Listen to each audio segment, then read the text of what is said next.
This is the Taccia Spotlight fountain pen. The pen comes in a cardboard sleeve, which opens and slides off. There's a box, gift box for the pen with the Taccia logo once again printed on the top of the box lid. With the hinge style lid, it opens. There's a Taccia logo once again on the underside of the box lid. And there's a false bottom on the box. Included with the pen is information about the Taccia Spotlight, as well as a couple ink cartridges and information about Taccia as well. And of course, there is the Taccia Spotlight fountain pen. This pen comes with a demonstrator body. This happens to be the blue color, and it allows you to see the inside of the pen with silver trim.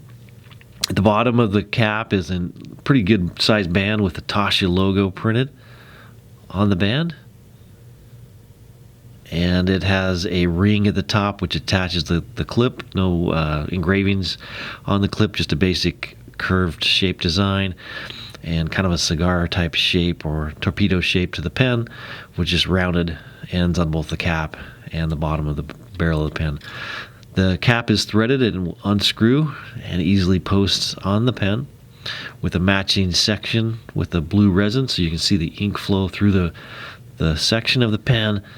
And it comes with a Japanese nib, which is actually made by Sailor. So it's got a good nib on the pen. It is a cartridge converter pen, so that the front section will unscrew from the barrel of the pen, and an ink converter is included with it. This particular pen will take the Sailor ink cartridges, which is a proprietary cartridge. But just a good Japanese pen, and it has some great colors. Get your Taccia Spotlight fountain pen at penchalet.com.